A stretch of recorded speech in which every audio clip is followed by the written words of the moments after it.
स्वागत है आपका रेनेश आईएएस में। मैं रवि कुमार। चलिए आज बात करते हैं 4 जनवरी के करेंट अफेयर्स के बारे में।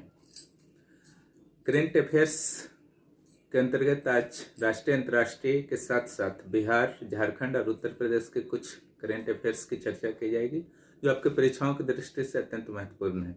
उत्तराखंड में आज ऐसा कोई भी करेंट अफेयर्स नहीं मिला जिस पर बात की जाए।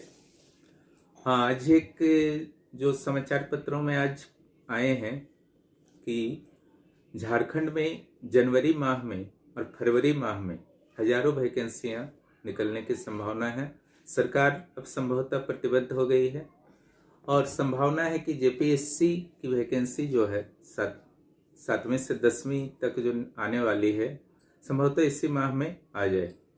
और आईटीआई इंस्ट्रक्टर के लगभग 750 पदों के लिए भी झारखंड कर्मचारी चयन आयोग के द्वारा भी वैकेंसी इस माह आने की पूरी संभावना है। यह भी आज दैनिक जागरण का एक समाचार पत्र है, समाचार पत्र में डाला गया है। चलिए आज अब करेंट अफेयर्स की शुरुआत करते हैं। यहाँ जो आपकी है इतिहास, 4 जनवरी के इतिहास पर हम लोग पहले बात कर लेते हैं। तो सबसे पहले इतिहास में आपके 1932 में जो घटना हुई थी 4 जनवरी को, अब जानते हैं कि उस समय देश में सविनय अवज्ञा आंदोलन जो चल रहा था महात्मा गांधी के नेतृत्व में, जिसमें अंग्रेजी सरकार के सभी आज्ञा का उल्लंघन किया जा रहा था महात्मा गांधी के निर्देश पर, जिसमें सबसे बड़ी चीज जो थी नमक कानून को तोड़ना।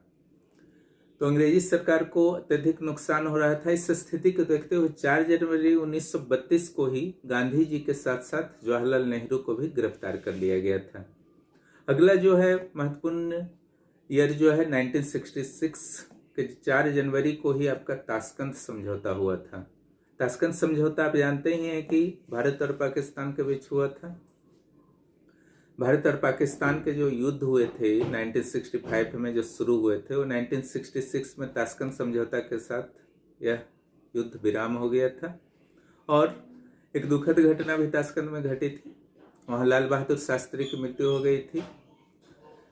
एक घटना जो जस्ट पिछले साल हुई है 2020 में, वो भी बहुत इम्पोर्टेंट है। इंडोनेशिया के जंगलों से रेफ्लिसिया का खिला हुआ फूल जो है प्राप्त हुआ था। रेफ्लिसिया आप जानते हैं पूरे दुनिया का सबसे बड़ा फूल माना जाता है। अब चलिए कुछ राष्ट्रीय और अंतर्राष्ट्रीय खबरों की ओर हम लोग आते हैं। तो सबसे पहले आपका जीएसटी कलेक्शन पर बात करते हैं। अब जानते हैं कि पूरा वित्तीय वर्ष जो है 2020-2021 कोरोना के कारण संकट में फंसा हुआ है, कलेक्शन राजस्व नहीं हो पा रहे हैं। लेकिन एक सकारात्मक चीज दिसंबर में रही कि इस माह में कुल 1,15,000 करोड़ रुपए जीएसटी के रूप में कलेक्ट किए गए, जो पूरे वित्तीय वर्ष में सर्वाधिक थे।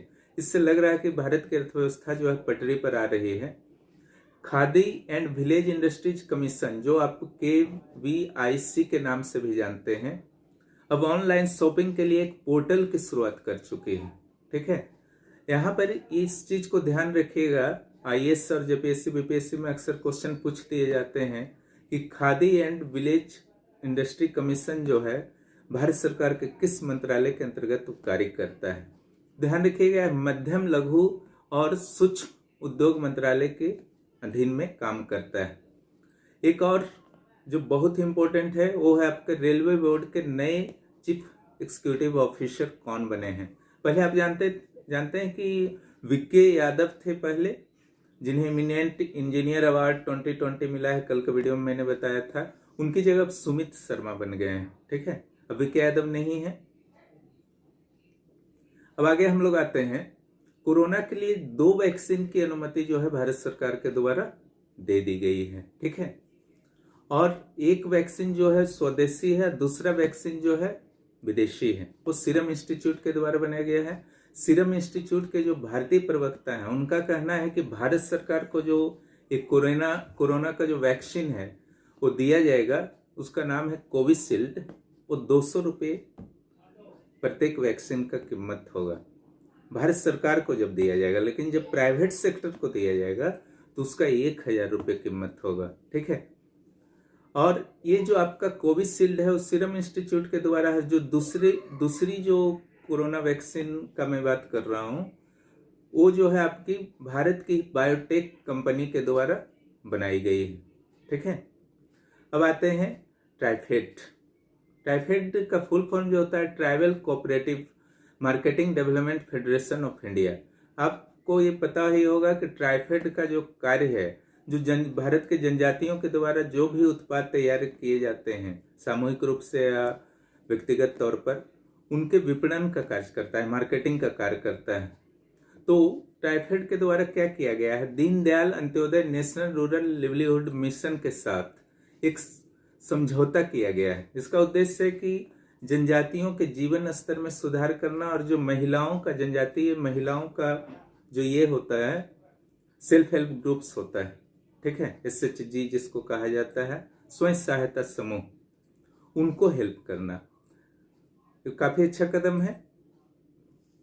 एक और आपके बहुत ही इंपॉर्टेंट न्यूज है,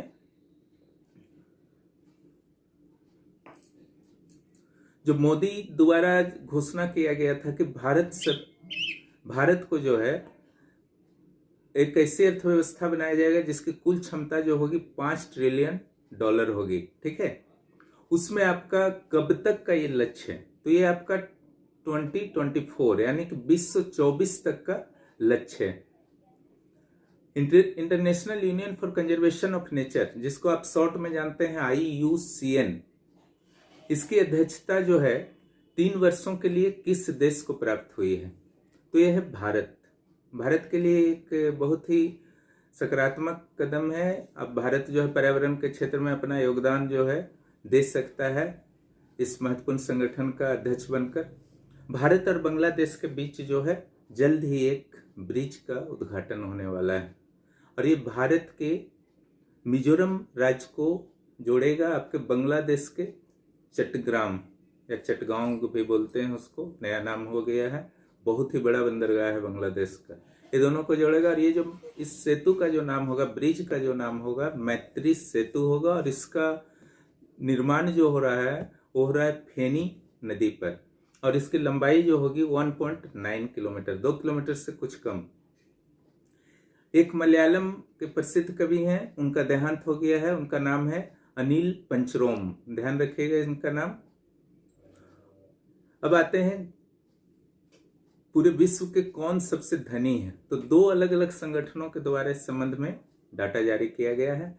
एक है हुरून ग्लोबल रिच लिस्ट, इसमें भी जेफ बेजोस जो है वो सबसे धनी है पूरे विश्व में। और दूसरा जो है ब्लूमबर्ग बिलियनियर इंडेक्स, उसमें भी प्रथम स्थान पर जेफ बेजोस हैं। ठीक है। लेकिन आपके जो हुरून ग्लोबल रिच लिस्ट है वहां पर मुकेश अंबानी का जो स्थान है 8वां है और पूरे एशिया के सबसे रिचेस्ट पर्सन है। लेकिन आपका जो दूसरा ब्लूमबर्ग बिलियनियर इंडेक्स है उसमें मुकेश अंबानी का स्थान 12वां है और वो एशिया में पहले स्थान से हट गए हैं। उनकी जगह ले लिया है चीन के झोंगशान ने। झोंगशान की यह खासियत है कि वो सबसे तीव्र गति से बिलियनियर बनने वाले व्यक्ति हैं पूरे विश्व में। कुछ अंतर्राष्ट्रीय घटनाओं पर भी आप अब बात कर लिया जाए जो आपके परीक्षाओं के लिए अत्यंत महत्वपूर्ण है। भारत का एक पड़ोसी देश है जो अपने रक्षा कानून में बहुत बड़ा बदलाव कर रहा है और वह जो पड़ोसी देश है वो है चीन। ठीक है। ये भारत के लिए चिंता का विषय है क्योंकि इस बार जो रक्षा कानून में बदलाव हो रहा है वो काफी आक्रामक है। नेपाल के जो प्रधानमंत्री हैं ओली, उनके द्वारा जो है आप जानते हैं कि प्रचंड जो थे पुष्प कमल दहल, उनके साथ गठबंधन टूट गया है। अब ओली ने निर्णय लिया है कि वो गठबंधन करेंगे नेपाली कांग्रेस के साथ। नेपाली कांग्रेस के जो प्रमुख हैं शेर बहादुर देउवा, उनके साथ अगर हो जाता है तो फिर से वहां पर सरकार बन जाएगी और जो राजनीतिक अस्थिरता वहां पर उत्पन्न हुई है वो समाप्त हो जाएंगे। और कम्युनिस्ट पार्टी जो दोनों एक हो गए थे, एक कम्युनिस्ट पार्टी था ओली का, दूसरा कम्युनिस्ट पार्टी था प्रचंड का। ये दोनों कम्युनिस्ट पार्टी का एक होने में चीन की बड़ी भूमिका रही थी और भारत के लिए यह गठबंधन वास्तव में खतरनाक था, दोनों पार्टी का एक होना। और दोनों पार्टी जब टूट गए हैं तो ये भारत के लिए बहुत ही सकारात्मक है और भारत को इस स्थिति का लाभ उठाना चाहिए ताकि चीन का प्रभाव जो है वहाँ पर अब नहीं बढ़ पाए और कांग्रेस जो नेपाली कांग्रेस है उसका प्रभाव रहे और कम्युनिस्ट पार्टी का प्रभाव कम रहे, भारत के लिए बेहतर रहेगा। अब चलिए बिहार और झारखंड के करंट अफेयर्स की ओर हम लोग बढ़ते हैं। झारखंड के लिए एक अच्छी न्यूज है कि तक्षशिला बाल साहित्य सृजन पीठ फेलोशिप अवार्ड जो है जसिता केरकेट्टा को दिया गया है और इनके साथ जो है अवार्ड एक और व्यक्ति को मिला है, वो है बर्लिन के एलन शॉ।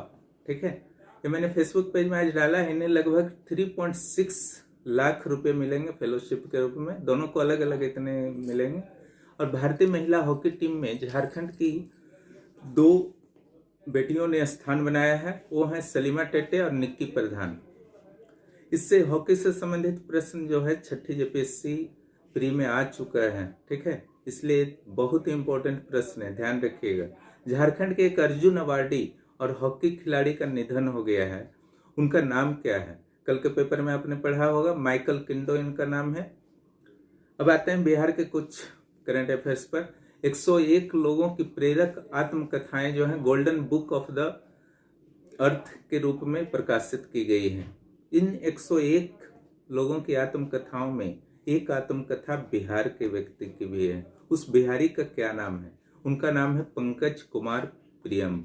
ठीक है, बिहार में कृषि शिक्षा परिषद का फिर से 60 वर्षों के बाद पुनर्गठन कर दिया गया है और उसका उद्देश्य है कि कृषि शिक्षा जो दी जाती है एग्रीकल्चर यूनिवर्सिटी में उस पर निगरानी रखना।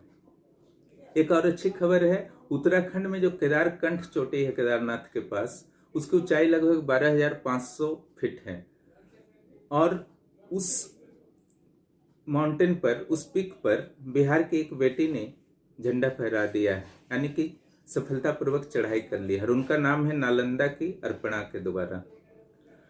अब आते हैं उत्तर प्रदेश के कुछ करंट अफेयर्स पर।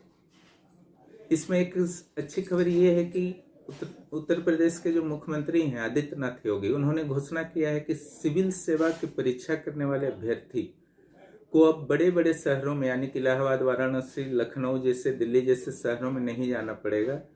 उसके लिए सरकार व्यवस्था कर रही है। क्या व्यवस्था कर रही है? एक सॉफ्टवेयर लॉन्च कर रही है जिसमें पढ़ाई से संबंधित, सिविल सर्विसेज की तैयारी से संबंधित हर तरह की सुविधा दी जाएगी। और एक जो है आपका वहां पर IAS अधिकारी हैं लखीमपुर खीरी के, उनका नाम है अरविंद। इन्होंने ऑपरेशन चतुर्भुज चलाया है। ऑपरेशन चतुर्भुज जी जो है आपका, ये नाम जो है आपका बहुत इंपॉर्टेंट होने वाला है आगामी परीक्षाओं में, क्योंकि जो भूमि विवाद के कारण आपस में लड़ाइयाँ होती हैं जिससे कोर्ट तक मुकदमे पहुंच जाते हैं, उसको दूर करने में ऑपरेशन चतुर्भुज बहुत ही सफल रहा है, जिसके अंतर्गत आपसी समझौते और तरह तरह के जो आपके प्रावधान हैं वो उत्तर प्रदेश सरकार द्वारा भी पसंद की जा रही है। और हो सकता है कि जो IAS अधिकारी अरविंद हैं, इनके ऑपरेशन चतुर्भुज को पूरे प्रदेश में लागू कर दिया जाए।